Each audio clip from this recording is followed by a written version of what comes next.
Bonjour tout le monde! J'espère que vous allez bien aujourd'hui. On est sur un live ce midi avec Marie qui est psychologue spécialisée dans la nutrition. Donc on va attendre qu'elle nous rejoigne. On va parler de compulsion alimentaire. C'est un sujet, je trouve, super intéressant qu'on connaît pas toujours très bien. Et c'est vrai qu'on en a déjà un peu parlé dans un autre live avec Claire. C'était un live où moi j'étais invitée. Là ici, c'est moi qui l'invite. Donc ça va rester dans mes vidéos. Et voilà. Donc on va voir si Marie arrive. En tout cas, ce que je vous invite, si vous avez des questions, je vais peut-être le répéter encore après parce que là je vois qu'il y a encore personne qui est en ligne. Mais si vous avez des questions, même en replay de cette vidéo, n'hésitez vraiment pas à les mettre dans les commentaires. Et j'espère que vous m'entendez bien, d'ailleurs, par la même occasion.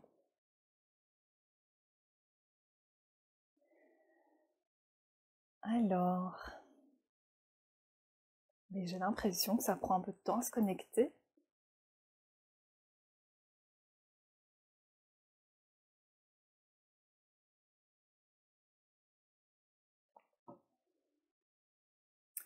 Alors, arriverai-je à peut-être moi-même déjà inviter Marie, que je ne vois de mon nom. Ah, voilà, Marie est là. Je vais l'intégrer.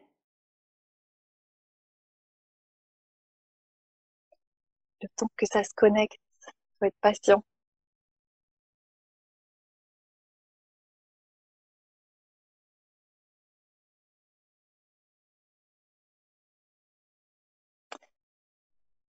Salut, ça y Ah est. super!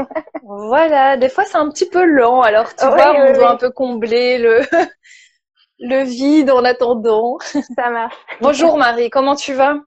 Eh ben, ça va très bien, merci beaucoup. Oui, Et toi? donc tu es à Vienne. Ouais, en Autriche, Ouais, moi précis.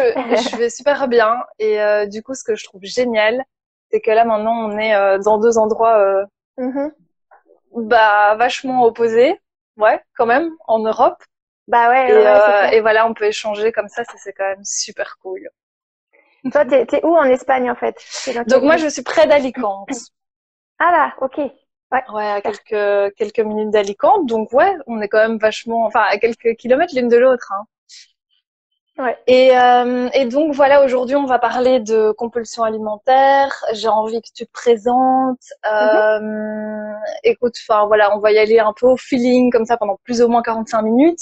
Ça Est-ce marche. que tu peux déjà, donc tu es psychologue et tu t'es spécialisée dans tout ce qui tourne autour de la nutrition, c'est ça? Tu peux un petit peu expliquer Oui. Et moi, j'ai fait des études de médecine et ensuite des études de psychologie. Et après tout ce parcours, j'ai eu envie de me spécialiser en fait déjà dans toutes les problématiques qui touchent un petit peu plus spécifiquement aux femmes. Et parmi ces problématiques, une entre autres qui m'a intéressée, c'était ouais, effectivement le rapport qu'on peut avoir avec son corps et le rapport qu'on peut avoir avec la nourriture, qui est parfois un peu compliqué. Et donc j'ai décidé de me spécialiser dans ce domaine. Et maintenant, j'accompagne vraiment les femmes en tant que coach, en tant que thérapeute, pour principalement se libérer des compulsions alimentaires en fait et de ce qui vraiment leur pourrit la vie et qui les empêche de se sentir complètement libres et apaisés par rapport à la nourriture, par rapport à leur complexe corporel, etc. Donc voilà. eh ben, en Et attendant nous que on s'est rencontrés plus ouais. spécifiquement parce qu'on s'est rendu compte qu'on était toutes les deux hypersensibles. Enfin, moi c'est comme ça Oui, que c'est vrai que c'est le lien. Ouais, c'est vrai que voilà, c'est ouais, le lien qui a été fait aussi.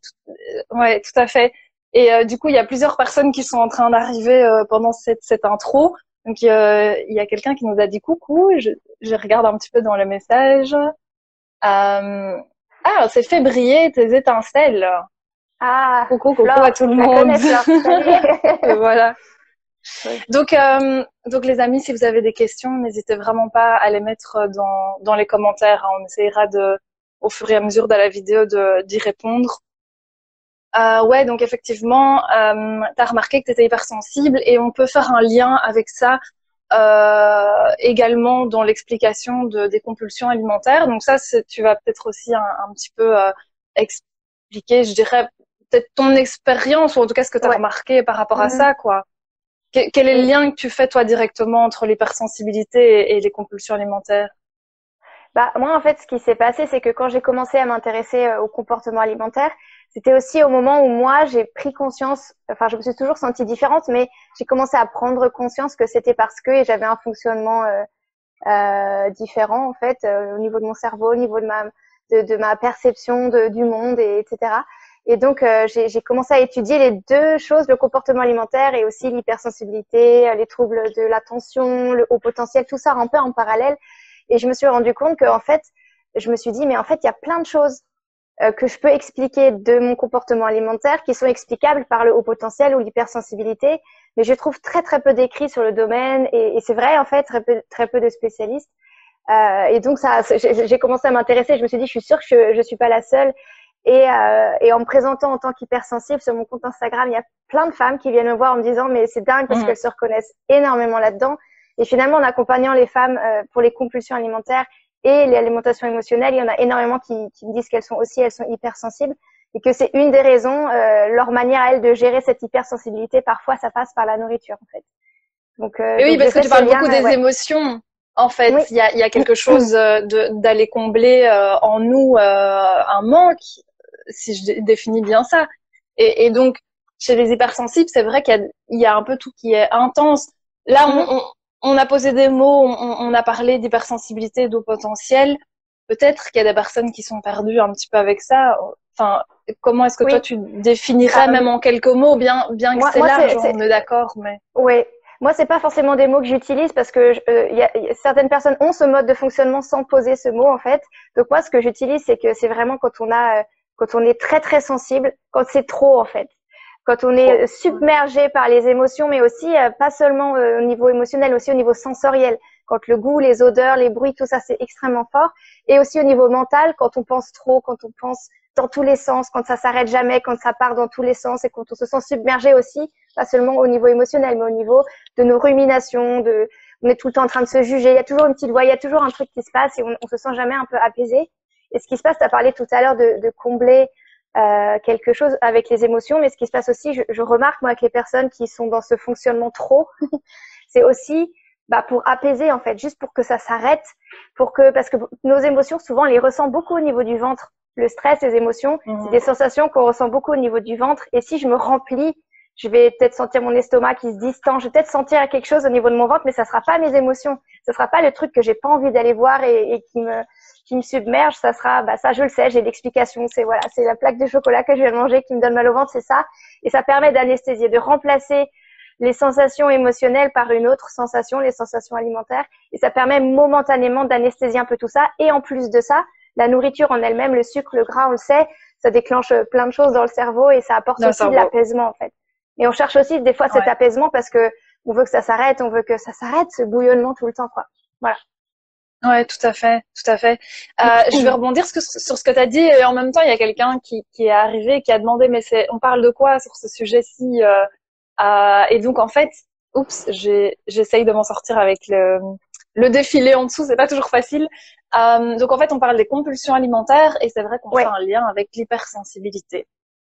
Est-ce que tu peux nous expliquer aussi ce qu'est pour toi une compulsion alimentaire? Parce que personnellement, je trouve qu'il y a énormément d'informations aussi sur Internet, de toute façon, que ça soit autour de l'hypersensibilité ou d'autres sujets. Et quelquefois, on peut se sentir perdu. Et donc, je trouve que justement, on peut des fois un peu trop vite s'auto-diagnostiquer dans certaines choses. Bien que je pense que le plus important ici, c'est de dire que voilà, quand on a une souffrance ou quand on est perdu, on peut se faire accompagner pour trouver les réponses en soi, de se dire mais qu'est-ce que ça vient me dire et voilà. Du coup, est-ce que tu peux un peu développer les compulsions alimentaires? Oui, c'est vrai que des fois on confond un peu les compulsions, l'alimentation émotionnelle. Il y a plein de termes et on ne sait pas trop s'y retrouver.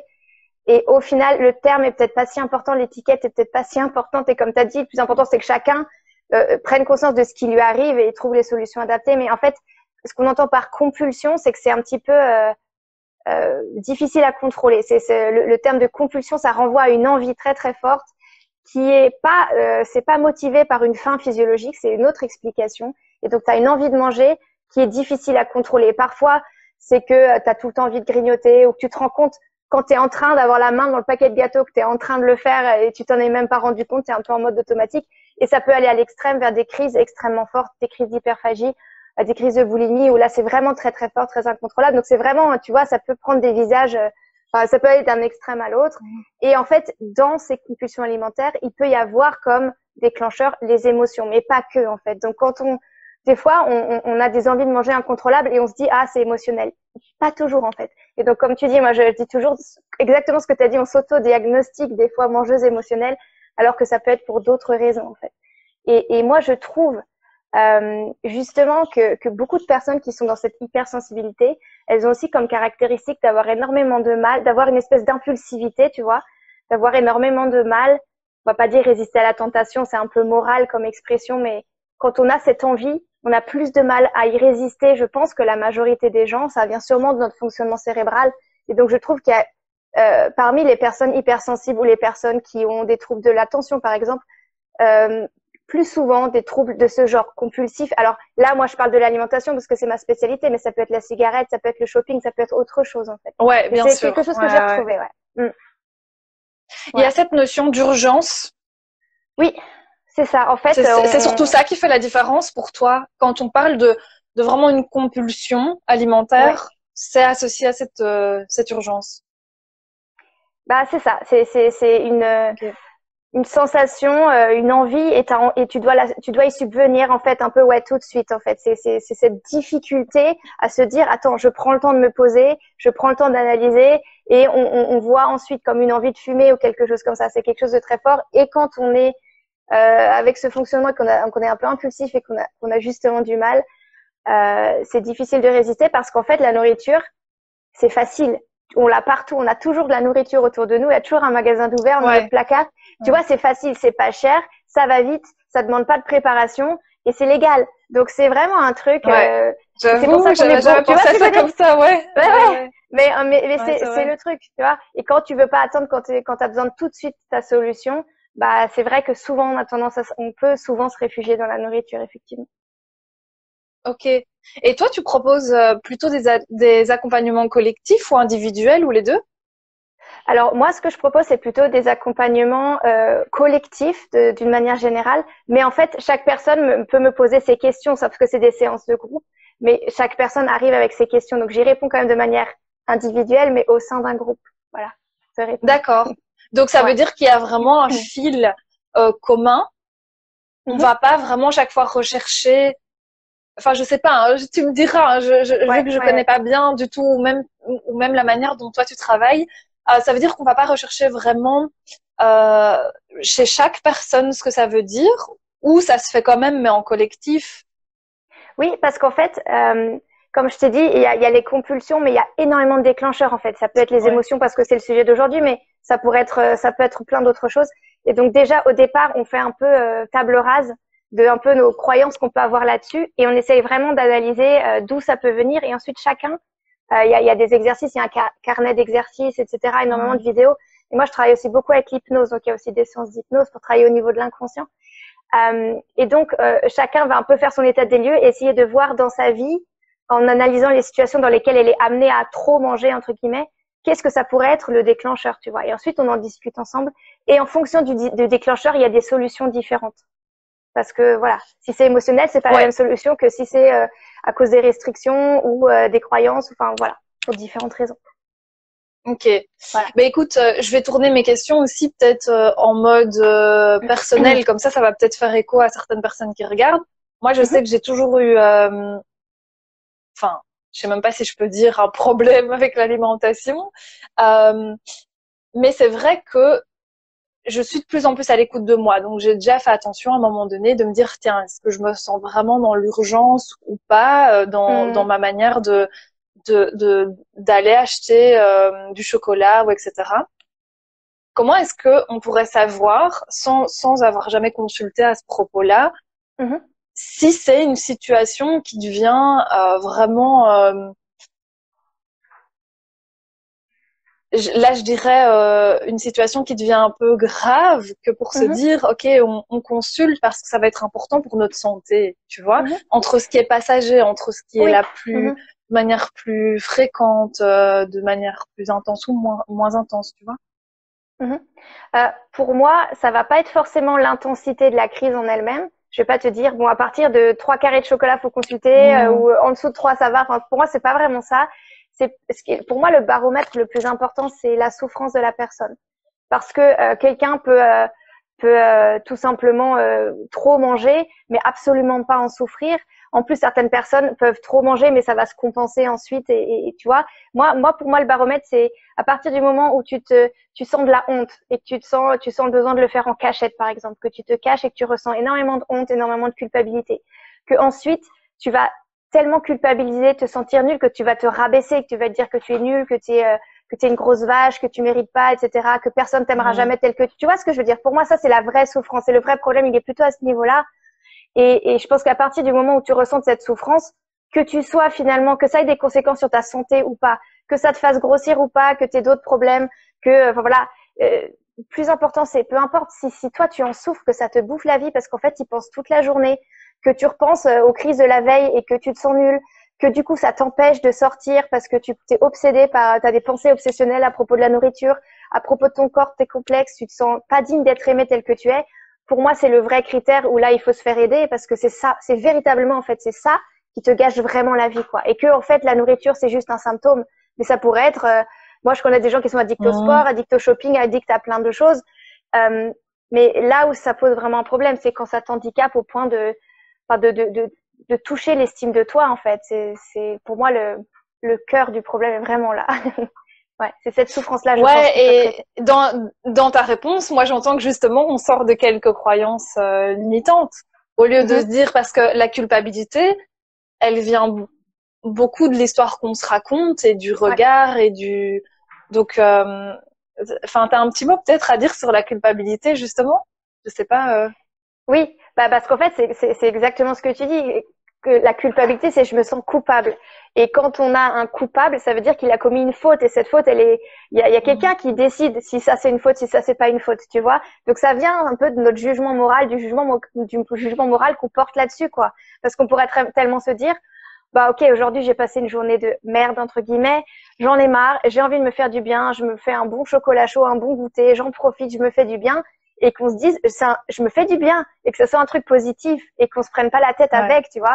Mais on pourrait aussi se dire zut, j'ai encore craqué, j'ai encore une crise émotionnelle, je suis pas assez forte, j'ai pas assez, etc. Donc en fait c'est l'histoire qu'on se raconte qui va vachement teinter en fait la manière dont on va interpréter les choses et si on a de la culpabilité ou pas et en fait c'est aussi une énorme différence entre, enfin moi j'avais lu des études là-dessus, entre les personnes qui ont plus souvent des crises compulsives alimentaires et les autres, c'est que bah, justement il y a plus de culpabilité dans le premier cas et que c'est cette culpabilité qui du coup nous pousse à nous restreindre par derrière. La restriction entraîne de la frustration, on va pas tenir sur le long terme, on va à nouveau craquer et on rentre dans ce cercle.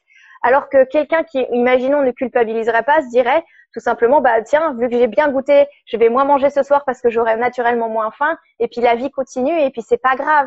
Ou je fais un bon repas à Noël Mm. parce que c'est Noël et je me prends pas la tête avec. Et si j'ai fait des excès, c'est pas grave du tout, et la vie continue demain et je reprends ma vie comme si de rien n'était et tout va bien. Bah, en fait, ces personnes-là, ensuite, elles ont moins de compulsions et on remarque que la culpabilité, quand même, ça nous pourrit bien la vie. Et effectivement, moi, une grande partie du travail que je fais, c'est aussi de travailler là-dessus, en fait, sur toutes ces Ok. croyances. Ouais. Qu'est-ce que tu conseillerais du coup à quelqu'un qui a envie de commencer un changement par rapport à ça? Ce serait justement de d'abord se débarrasser de la culpabilité ou c'est facile à dire et t'as un exercice qui peut permettre de se sentir un peu plus serein? Je pense que c'est effectivement facile à dire, pas facile à faire, mais en même temps indispensable. Donc, Mm. parce que je pense que c'est ça le cœur déjà, c'est pas de se mettre dans ce travail en se disant il y a un truc qui va pas chez moi ou je fonctionne pas bien ou je suis malade ou j'ai un problème et je veux le résoudre pour devenir parfaite, géniale, plus avoir de compulsions alimentaires, etc. et avoir cet idéal. Je pense que à mon avis, la première phase, c'est déjà d'apporter beaucoup de bienveillance avec soi-même et déjà de se dire, OK, j'ai eu ce fonctionnement pendant des années, je suis comme ça, c'est ok en fait. J'ai le droit, zut, j'ai le droit d'être comme je suis. On a tous des problèmes. Voilà, moi j'ai l'impression que le mien il est plus honteux qu'autre chose, mais pas forcément en fait. C'était juste parce que ce qu'il faut se dire, c'est que les comportements qu'on a, ils nous ont servi à quelque chose. On les a pas par hasard. Si on a été poussé à avoir ces compulsions alimentaires, c'est parce qu'elles avaient un sens à un moment donné. C'est qu'elles nous servaient à quelque chose. C'était des béquilles. Alors peut-être qu'aujourd'hui on en a plus besoin et qu'on veut s'en débarrasser, mais à un moment donné, elles avaient un sens. Donc il faut se dire que c'est des mécanismes d'adaptation qu'on a mis en place, une certaine intelligence de notre mental, de notre psychisme, de notre corps en fait, qui a mis ça en place pour nous. Et c'est pas complètement acheté à la poubelle et c'est pas grave. Et bon, moi, je trouve que c'est un travail super important déjà de se dire, ok, j'accepte que je fonctionne comme ça, j'accepte que, comme l'hypersensibilité, j'accepte que je sois hypersensible et que des fois ça soit frustrant parce qu'il y a des choses que je peux pas faire ou que je me sens limitée pour telle ou telle raison. J'accepte, voilà, tout simplement, et j'arrête d'être dans cette recherche de réparer les trucs en moi ou m'améliorer ou réguler pour être parfaite ou correspondre à un idéal. Juste, voilà, je suis comme je suis et je m'accepte. Et ensuite, ok, c'est cool, j'ai envie de changer, c'est très bien. Et il y a plein de méthodes et moi, je peux te donner des outils, on va travailler ensemble et on fait plein de trucs pour améliorer ça. Mais déjà, de pas ressentir de la honte pour qui on est, de la culpabilité pour qui on est. Voilà, déjà tout simplement de se dire, ok, je suis comme je suis, c'est bien. Dans la nature, tout a un sens. Tous les êtres vivants sont là pour une raison et c'est très bien que je sois comme je suis et je vais m'améliorer, je vais améliorer ma vie, je vais régler des trucs, mais pas parce que j'ai envie de me changer ou que je me déteste ou que j'ai de la haine pour moi. Au contraire, parce que je sens que j'ai du potentiel, que je suis une belle personne, qu'il y a des trucs en moi qui m'empêchent de m'épanouir, que j'ai envie de m'épanouir plus. Tu vois, c'est plus un drive positif et je trouve ça important en fait. Que le cœur de la démarche, ça soit...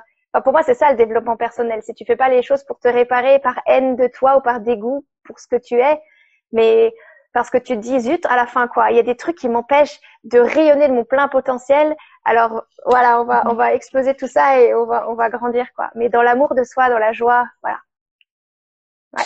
Oui, et enfin, je pourrais dire, je n'ai plus rien à rajouter parce que ce que tu dis là me paraît très juste. Moi, je crois qu'on prend tous un chemin différent, où on peut avoir, comme tu dis, à un moment donné, une dépendance dans un truc, dans l'autre. Enfin, voilà, d'un autre côté, tant qu'on n'en souffre pas et qu'on, voilà. Mais se sentir bien, c'est le plus important. Et je pense qu'on peut le faire de plein de manières différentes. Et moi, ce qui me parle personnellement dans l'expérience que j'ai eue, c'est d'avoir été accueillie par quelqu'un qui était vraiment bienveillante et présente. Et je pense que quand on va voir quelqu'un qui comprend ce qu'on a vécu, qui est réellement là, en fait, pour nous écouter, etc., je trouve que ça fait déjà beaucoup pour après s'accueillir, enfin, apprendre ce que c'est de pouvoir s'accueillir soi-même. Oui. En fait, est-ce que toi, vrai que moi j'ai un peu des expériences similaires dans le sens où j'avais pas vraiment, enfin j'ai toujours entendu parler du concept de l'amour inconditionnel, de s'accepter inconditionnellement, etc. Mais je pense que j'en avais jamais vraiment fait l'expérience, pas parce que on m'a jamais aimé, mais parce que j'ai toujours eu l'impression qu'on m'aimait avec un petit mais. Mais il faut quand même avoir des bonnes notes à l'école, mais il faut quand même faire ci ou ça. Tu vois, toujours un peu une espèce de, il faut correspondre à un idéal et je me sentais jamais correspondre à cet idéal, donc je me sentais jamais complètement aimée entièrement, même si je correspondais pas à cet idéal en fait. Et puis à un moment de ma vie, j'avais une vingtaine d'années, j'étais vraiment dans une grosse dépression en fait. J'étais dans un parcours de vie qui ne correspondait pas et là j'étais extrêmement mal. Je voulais vraiment plus vivre en fait. Je savais jusque là en fait. Et j'ai été accueillie chez des amis. Et en fait, eux, c'était juste mes amis. Tu vois, ils n'avaient pas d'attente par rapport à moi parce qu'ils n'étaient pas mes parents, ils n'étaient pas mon partenaire. Enfin, il n'y avait pas d'attente, zéro attente. Et je me suis sentie accueillie sans attente. Et je pouvais pleurer, je pouvais être tellement mal, mais c'est pas grave. J'étais chez eux pendant plusieurs semaines. Et je me suis dit, waouh, c'est ça en fait. C'est ça en fait l'amour inconditionnel. C'est que tu peux être au plus mal, tu peux être tel que tu es. Et les gens, ils sont OK avec qui tu es et ils attendent rien de plus que ce que tu es, en fait, et ce que tu peux offrir. Et pour moi, c'était la première fois où j'ai eu cette expérience. Et là, ça me donne des frissons d'y repenser parce que... Mais tu sais que moi, là, je te jure, j'ai les larmes aux yeux parce que j'ai ressenti les frissons. Je me suis dit, si je suis un jour maman, je dois jamais oublier cette expérience. Je dois jamais oublier que qu'on m'a fait ressentir ça et que c'est ça que je veux que mes enfants découvrent, et pas à 25 ans, mais tout petit, tu vois. Tout de suite qu'ils sachent qu'ils sont acceptés sans attente et que voilà, c'est tout. Juste parce qu'ils existent, tout simplement. Il n'y a pas besoin de raison de plus à être digne d'être aimé que le simple fait d'être en vie et d'exister, en fait. Et je trouve que c'est super important. Et du coup, je voulais dire un truc et c'est parti. Attends, qu'est-ce que tu m'as posé comme question? Je pars dans tous les sens. Ouais, moi aussi, je pars toujours dans tous les sens. Non, j'avais pas spécialement posé une question, j'avais expliqué que moi, le fait d'avoir été accueillie Oui, dans une présence et dans une bienveillance, comme tu disais, hein, sans plus, ouais. m'avait permis de m'accueillir moi-même. Oui, oui, ah voilà, c'est ça. Donc maintenant, je sais ce que je voulais dire. Et du coup, c'est vrai. Et en fait, c'était ma première expérience avec l'amour inconditionnel, mais ma deuxième expérience, c'était ensuite quand je suis devenue maman. Euh, je me souviens d'une fois où j'étais en pleurs, parce que j'ai fait aussi une dépression du postpartum, et je me souviens d'une nuit où j'étais réveillée, tout le monde dormait. Moi, j'étais là dans mon salon et j'en pouvais plus. J'étais en pleine dépression et pareil. Et en fait, je pensais à ce petit bébé et à ma fille et j'ai senti mais un amour immense en fait pour ma fille et j'ai pensé à moi bébé, j'ai pensé à moi enfant et j'ai ressenti ce même amour pour moi enfant en fait. Tu vois, c'est comme des fois Oh, c'est trop beau, ouais. non mais tu vois des fois penser à nous, à la petite fille qu'on a été, c'est comme si c'était plus facile pour moi que de penser à la personne que j'étais adulte, peut-être parce que je me disais bah quand même en tant qu'adulte, je devrais être capable de gérer et comme j'y arrivais pas, je me sentais nulle. Enfin, tu vois, peut-être on est perfectionniste, on a ses attentes, on a ses idéaux, on se met énormément de pression. Et j'ai repensé à la petite fille que j'étais, j'ai pensé à ma fille et je me suis dit, mais en fait, j'ai une capacité d'amour immense parce que l'amour que je ressens pour ma fille il est immense et cette capacité d'amour, elle est en moi. J'ai pas besoin d'apprendre à m'aimer. Je sais aimer, je sais aimer. Mais pourquoi cette capacité d'amour immense, ce réservoir d'amour immense que j'ai en moi, pourquoi j'arrive pas à l'utiliser pour moi? Enfin, qu'est-ce qui me bloque en fait? Et de prendre conscience de ça, de me dire mais enfin c'est pas juste parce que ma meilleure amie serait exactement dans la même situation dans laquelle je suis, je lui dirais, mais ça me viendrait même pas à l'esprit de lui dire toutes les horreurs que je me disais à moi-même ou les critiques que je me faisais à moi-même, ou je serais jamais aussi dure avec elle-même.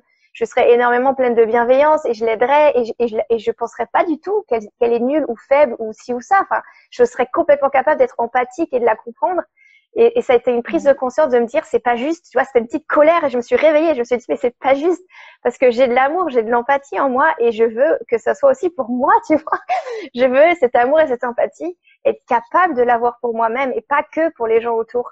Et donc c'est aussi quelque chose que je travaille avec les personnes que j'accompagne parce que souvent on est très dur avec soi-même, on est beaucoup plus dur avec soi-même qu'avec les autres et de faire cet exercice de se dire si c'était ta fille en face de toi, si c'était ta mère, si c'était ta meilleure amie qui vivait la même situation dans laquelle tu es, comment tu réagirais? Qu'est-ce que tu aurais envie de lui dire? Comment tu te sentirais? Et ça nous fait prendre conscience qu'on est vachement dur avec nous-mêmes, mais c'est pas obligé en fait. Et ça aussi, c'est une belle expérience. Voilà. Des fois, Ouais. c'est de manière indirecte qu'on fait l'expérience de l'amour inconditionnel en fait, parce que s'aimer soi-même, ouais, d'accord, mais comme tu as dit, c'est plus facile à dire qu'à faire. Et parfois, on a besoin de ces prises de conscience indirectes pour arriver à le faire ensuite pour nous-mêmes, quoi. Ouais, prenons une grande respiration avec tout ça. Et je pense que le perfectionnisme fait un peu partie des caractéristiques des personnes qui sont hypersensibles. Ouais. Et donc, de nouveau, ça, je pense que je le répéterai toujours. C'est pas une question de commencer à se mettre dans des étiquettes, à se dire, ah ouais, je suis du coup comme ci, comme ça. C'est vraiment un moyen de pouvoir apprendre à se connaître, de pouvoir dire, mais comment mon ego fonctionne? Comment est-ce que je peux être en connexion avec mon cœur? Et ce que tu as raconté là, pour moi, mais est énorme et tellement parlant parce que ce qu'il y a, c'est que j'ai quand même cette croyance, même si je parle un peu de chakra, parce que moi j'aime bien revenir à la spiritualité, à ce qu'on ressent, à ces énergies qui passent dans notre ventre aussi, parce que ça reste quand même un cerveau qui nous donne plein d'informations et voilà. Mais en fait, même le chakra racine, et ça c'est ce que j'ai appris il y a pas longtemps en faisant un travail sur moi, c'est ce qui nous relie aussi à la terre. Ce qu'il y a, c'est que déjà rien que le lien avec la mère dès la naissance, les conditions de la naissance, tout ce qui se passe au début dans la construction de notre système nerveux. Donc en fait, toute notre neurologie, etc. Petite parenthèse, c'est pourquoi moi je pense que les personnes qui sont hypersensibles ne naissent pas avec ça, mais que ça peut se développer. Après, voilà, je suis pas scientifique, c'est ce que j'ai déjà pu entendre par rapport à des études, mais bon, voilà. Mais ça prouve vraiment justement tout ce qui se passe à ce moment-là, qui va être déterminant pour notre vie d'adulte. Et donc, dans l'accompagnement, on peut un petit peu, entre guillemets, aller guérir tout ça, parce que cette racine, ce lien à la terre, c'est justement, entre autres, la nourriture. Il y a aussi l'argent et la sexualité qui jouent. Mais donc, c'est pour ça que moi, des fois, j'arrête de me prendre la tête aussi en me disant, ouais, mais bon, est-ce que j'ai pas un problème? J'aimerais bien manger, que tout soit le perfectionnisme qui revient à grands pas. Et puis à un moment donné, mais stop. Enfin, je veux dire, il y a des choses que justement, il faut accepter de pas toujours contrôler et revenir à cette acceptation et aussi se dire, bon, ben voilà, quand j'ai connaissance de ce qui s'est passé dans ma construction, dans ma vie, mais il y a des choses qui s'expliquent aussi. Je sais pas ce que ça te fait écho quand je raconte ça. Bah, moi, c'est vrai que c'était peut-être aussi comme toi au départ, cette volonté de tout comprendre, tout guérir, tout réparer. On peut faire l'espèce de ménage, tu vois, dans tout ce qui s'est passé dans ma vie, dans mon enfance, etc., dans la relation avec mes parents. Et en fait, plus j'avance et plus je me rends compte comme toi que des fois, le simple fait de juste accepter que les choses soient comme elles sont, même si elles sont pas parfaites, c'est déjà super en fait. Ça apporte déjà énormément de sérénité. Parce qu'effectivement, moi, c'est ce que je remarque, c'est que les personnes hypersensibles, mais aussi les personnes qui ont une relation compliquée avec la nourriture, on est très, très souvent dans ce mode de pensée un peu dichotomique, noir ou blanc, le perfectionnisme. Soit tout est parfait, soit c'est foutu, soit j'ai tout raté, soit j'arriverai jamais. Tu vois, c'est un peu ça le truc. Je me reconnais, c'est pour ça que je souris. Ouais, mais dans la nature, mais ça c'est pas la vraie vie en fait, parce que quand tu regardes la nature autour, il y a rien qui est parfait dans la nature. C'est les choses, elles sont tout simplement quoi. Et moi, c'est vraiment un truc que j'apprends de plus en plus ces dernières années, à laisser les choses être comme elles sont. Et on peut être heureux avec les choses telles qu'elles sont, en fait. C'est pas le parfait, ça n'existe pas vraiment, en fait. Ou s'il y a du parfait, c'est le parfait d'accepter l'imparfait, tu vois ce que je veux dire? Ouais, bien sûr, ouais. Et on se met énormément de pression, et d'où ce qu'on a dit tout à l'heure par rapport à la culpabilité. Comme on a notre idéal, et ben tout ce qui correspond pas à l'idéal, c'est pas bien, donc on se sent coupable, on se sent nul, on culpabilise, etc., etc. Et ça nous aide pas du tout en fait, parce que encore on pourrait se dire, oh la culpabilité, ça pourrait être un drive parce que ça me pousse à me dépasser, mais souvent c'est pas le cas en fait. Souvent ça va tout de suite atteindre l'estime de nous, ça nous enfonce. Beaucoup de femmes que je rencontre, elles en peuvent plus. Elles disent de toute façon j'ai essayé plein de trucs qui marchent, puis j'y arriverai pas, et puis encore un truc qui marche pas, etc. C'est très rarement un drive en fait. Enfin, j'ai très rarement rencontré ça. Et du coup, c'est dommage. Et c'est pour ça que je dis souvent, enfin, c'est toxique en fait cette culpabilité là. Et souvent, ça vient derrière d'une espèce de recherche de perfectionnisme. Et c'est bien d'en prendre conscience que le perfectionnisme, on est comme ça, tu vois, comme tu as dit, quand on est hypersensible, il faut pas non plus se culpabiliser d'être perfectionniste, tu vois ce que je veux dire? Ouais, non, sinon on est dans une boucle. Bah oui, non, mais parce que des fois, quand on essaie de défaire des injonctions, c'est une injonction à pas avoir d'injonction et c'est quand même une injonction, quoi. Ouais, tu vois, c'est comme accepter son corps, du coup, ça veut dire qu'on devrait plus avoir de complexe parce qu'il faut accepter son corps, mais du coup, si j'y arrive pas, je me sens nulle, donc c'est pas bien non plus. Donc tu vois ce que je veux dire, faut juste se dire, c'est comme ça, quoi. Si j'ai du mal, c'est pas grave, j'ai des complexes, c'est comme ça, quoi. Voilà. Je pense que c'est juste d'être dans l'acceptation de ce qui est.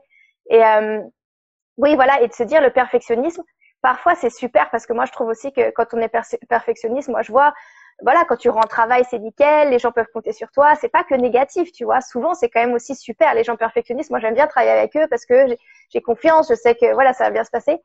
Mais d'avoir conscience aussi que des fois, bah, ça peut nous jouer des tours, que du coup on peut aussi se mettre cette pression, etc. C'est juste prendre conscience de comment les choses sont sans forcément poser un jugement dessus. Prendre conscience que j'ai cette tendance perfectionniste sans forcément derrière tout de suite apporter un jugement, c'est bien, c'est pas bien, etc., etc. Juste comme en méditation en fait, tu vois, tu étais dans l'observation, prends du recul par rapport à toi, tu observes sans poser de jugement. Et je trouve que cette attitude, elle est vachement apaisante. C'est ça, on peut apprendre ça avec tout, comme tu dis, un peu ce principe de méditation.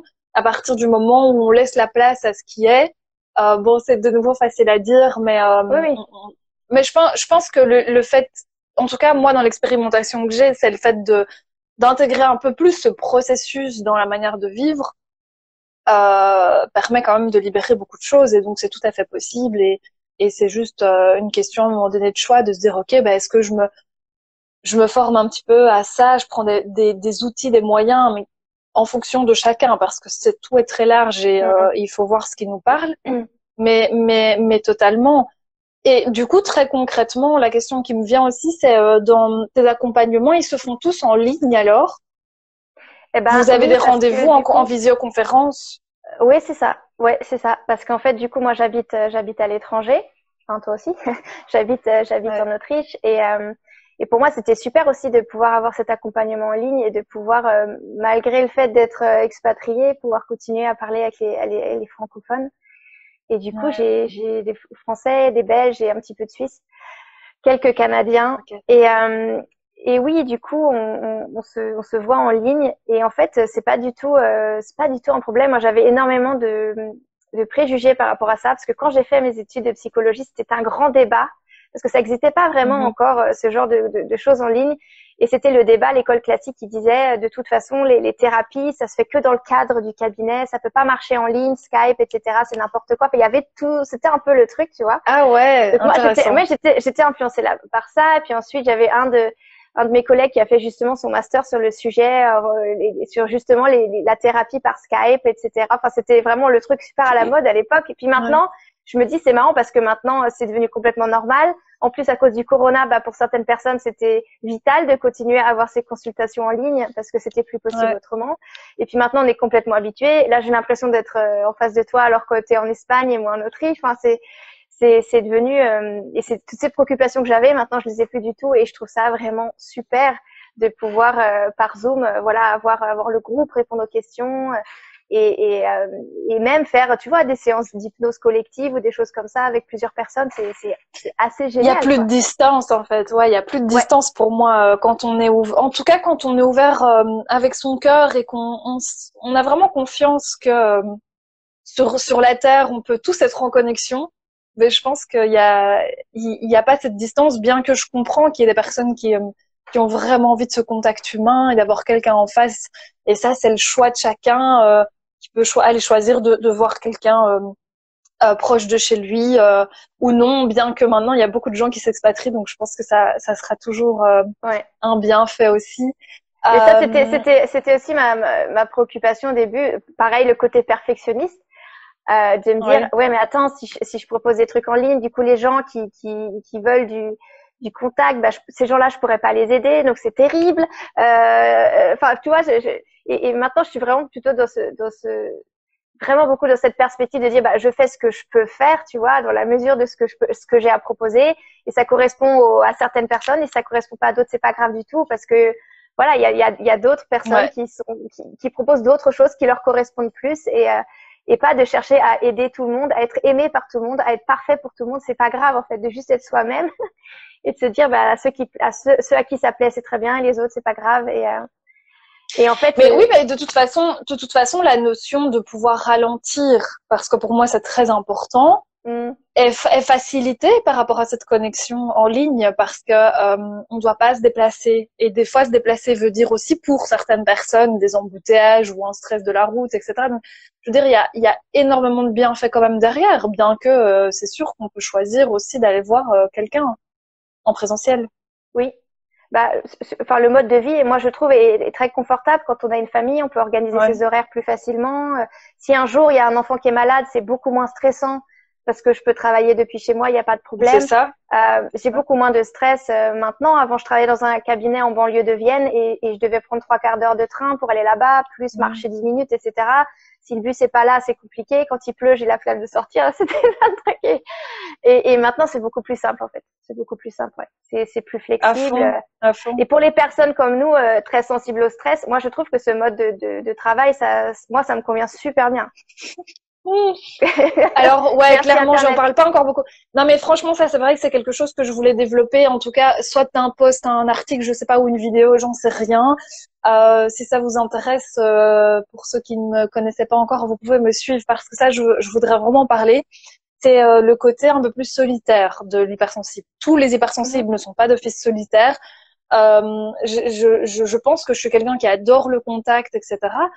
Mais notre énergie est très vite prise par des sensations, donc enfin tout ce qui est sensoriel, etc. Et donc on a besoin aussi de pouvoir se ressourcer. Et j'ai remarqué à quel point ce n'est pas de l'isolement. Enfin en tout cas moi je vois pas ça comme de l'isolement, je vois pas ça comme une souffrance. Mais ça me fait très plaisir de ne pas spécialement sortir là où il y a beaucoup de Mm. monde, de pouvoir faire mon horaire à mon rythme chez moi. Pour moi, ça, c'est un énorme cadeau, en fait.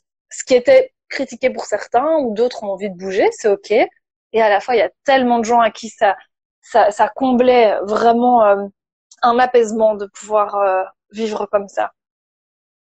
En tout cas, moi, je trouve Ouais. aussi. Oui, moi c'est pareil. Et ce qu'on a dit tout à l'heure, les thérapies en ligne, bah en fait, j'y avais pas du tout pensé avant, mais le fait d'être en ligne, ça amène une petite distance quelque part. On est quand même là, on est complètement présent avec la personne, mais il y a moins de stimulation parce qu'il y a pas, enfin moi je vois pas tes jambes, tes bras, tout le non verbal et puis tout ce qu'il y a autour. Puis du coup il y a moins de, moi j'arrive mieux à me concentrer en fait quand Ah ouais. il y a moins de stimulation et du coup pour moi c'était beaucoup moins stressant et je me suis dit c'est marrant, mais en fait c'est la vie qui a fait que par hasard je me retrouve expatriée et du coup je dois trouver un autre moyen de faire, mais finalement ce moyen, bah tu vois, si j'avais pas été expat je l'aurais peut-être pas Il t'aide pris. quand même, ouais. Et il est génial et il me correspond super et je me Ouais. sens beaucoup moins fatiguée après 1 heure de Skype qu'après 1 heure dans la même salle que la personne avec C'est les bruits, fou, les odeurs, ça. etc. Ouais. Ouais, Je me ouais, dis, ouais. et je rencontre de plus en plus de Mm. blogueurs, d'infopreneurs qui disent aussi que eux aussi, ça leur convient énormément et ils ont beaucoup moins de stress en fait dans leur quotidien que d'aller au bureau, d'avoir tout, voilà, de discuter avec les collègues, etc. Même si c'est pas, mais comme tu as dit, c'est pas être asocial, c'est juste qu'on a à petite dose quoi. Tu vois, on est Ouais, ouais, ouais, social, ouais. mais on est assez vite submergé quoi. Et cette façon de fonctionner, ça nous va bien. Donc tant mieux. Mais Hein. merci de partager tout ça. Ouais, c'est hyper enrichissant. Je suis justement en réflexion à ce propos-là. Pour ceux qui nous regardent, si vous avez aussi cette impression-là, n'hésitez pas à nous le dire. D'ailleurs, si vous avez des questions, vous pouvez les poser maintenant. Souvent, en plus, il y a un petit décalage, donc comme ça, on peut les voir. Et est-ce Ouais. que tu as un message encore à transmettre dans ce live par rapport à tout ce qu'on a dit, en fait? Bah du coup, on est parti un peu de l'alimentation. On a quitté un peu le sujet. Et en fait, c'est très marrant parce que à chaque fois que je fais des lives sur l'alimentation, finalement, ça finit toujours comme ça parce qu'au final, le cœur, souvent le cœur du problème, c'est pas l'alimentation et que tout ce dont on a parlé, ça s'adapte aussi à n'importe quel autre problème de compulsion, que ça soit la cigarette, n'importe quoi, ou les personnes tout simplement stressées, ou enfin les ruminations mentales. Et on en revient très souvent à la même chose en fait. Déjà le fait de s'accepter, moi je trouve que c'est super important d'accepter sans jugement en fait. Et c'est ça en fait l'acceptation inconditionnelle. C'est le cœur de mon travail en fait. Et souvent Mhm. les gens viennent me voir parce que ils ont des compulsions alimentaires, des problèmes avec l'alimentation. Et finalement, au final, on va repartir en ayant énormément travaillé sur l'amour de soi, l'estime de soi, la confiance en soi, parce que c'est vraiment le cœur du travail. Donc moi, c'est mon grand message, en fait. C'est le grand message Mhm. que je diffuse, tu vois, apprendre à s'aimer et s'accepter sans se juger, simplement, voilà, tel qu'on est. Mais comme tu as J'adore, je dit, pense. parce que tu sais, tu as Ouais. dit, c'est plus facile à dire qu'à faire, et je veux pas donner l'impression que moi j'ai réussi et ça y est, c'est génial, je m'aime, youhou. C'est pas Mhm. vrai, tu vois. Ce Mhm. que je veux dire aussi comme message, c'est que j'ai pris conscience que c'était un truc important dans ma vie et que j'avais envie de mettre ça au cœur de ma vie et que j'ai envie d'apprendre ça aussi à mes enfants et j'ai aussi envie cet amour de l'avoir aussi pour tous les gens autour de moi et pour les personnes que Mhm. j'accompagne, pour leur montrer ce que ça fait d'être aimé inconditionnellement et accepté à 100%, mais que c'est un chemin de vie et que c'est un travail de tous les jours. Voilà, c'est pas un truc ça y est, j'ai réussi, je suis parfaite et je suis un petit moine bouddhiste et tu vois ce que je veux dire. Et je suis devenue une sainte. C'est Mhm. pas vrai, quoi. Ce que je veux dire, c'est que c'est normal si c'est difficile, qu'il y a des jours où j'y arrive pas, il y a des jours où je me trouve nulle, il y a des jours où je me regarde dans le miroir et je me trouve moche et c'est tout, tu vois. On reste complètement humaine et c'est aussi un message important à faire passer. Mais voilà, la vie continue et on continue tous les jours à essayer de s'aimer et de s'accepter et voilà et de se soutenir.